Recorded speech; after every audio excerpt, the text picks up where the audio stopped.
You know, when you watch some kind of entertainment project and you can see the skill and the passion and the caring and the technical wizardry and artistry behind all the pieces of it, and you can recognize all of that and still kind of not agree with like a basic creative decision about the story, and that kind of kills the movie for you. That's that's Jurassic Park Fallen Kingdom for me. Like it really felt like two different movies that met in the middle or were smushed together to create one movie. And I'm very certain that that was a conscious choice because I've seen some behind the scenes stuff where they say, it was a conscious choice. And I think it was a bad choice. I really think it was a bad choice. I like the first half of the movie more than the second half, which I think I could also say about Full Metal Jacket, which is pretty much two movies smushed together, even though they feature the same main characters and all of that.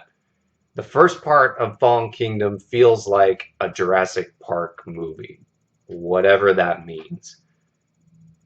There's a bunch of dinosaurs. There's some characters you like. There's action. There's the sci-fi elements. There's an adventure movie, essentially. The second half definitely has more horror elements with how the Indoraptor stalks the girl and all that. But it really feels like a de-escalation of stakes and drama and all of that. Because like what in the first half of the movie, you've got dinosaurs trying to outrun a exploding volcano and magma everywhere, and characters stuck between molten rock and like a giant carnivorous dinosaur. And in the second half of the movie, you have like a single, for the most part,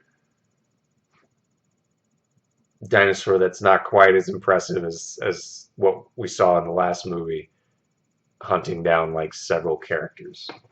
And I know that kind of happens in the original Jurassic Park, but there's not so much a distinct dividing line between the styles of what the movie is, like in Fallen Kingdom. Again, I can sense that people were doing good work. They were making cool props and sets, and they were acting fine to good, and they had these set pieces and the CGI and all that stuff. But I don't know, man. It just doesn't work for me. Maybe it'll work for me more if I see what the series is going to, how this is acting as a bridge between Jurassic World and whatever the third movie is called. But I mean, I guess in a way it feels really disjointed. It's got the Jurassic World part with the park falling apart and all that. It's got the mansion part.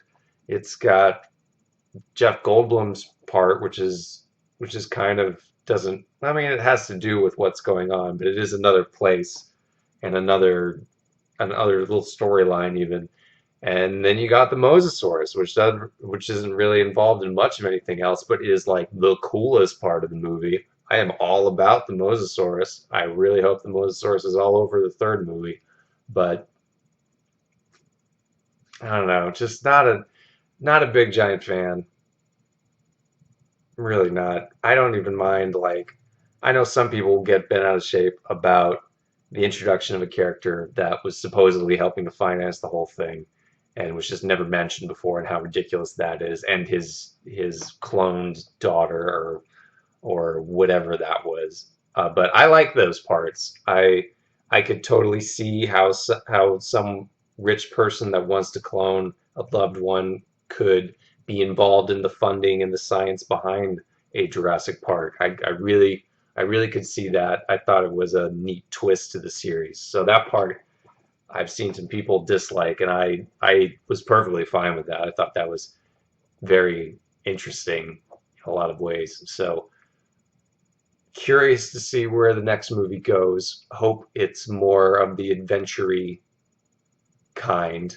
I mean, I really don't think it could be the little isolated, you know, monster in a haunted house thing that this movie ended up being in the latter half, and still be a movie about dinosaurs roaming the earth.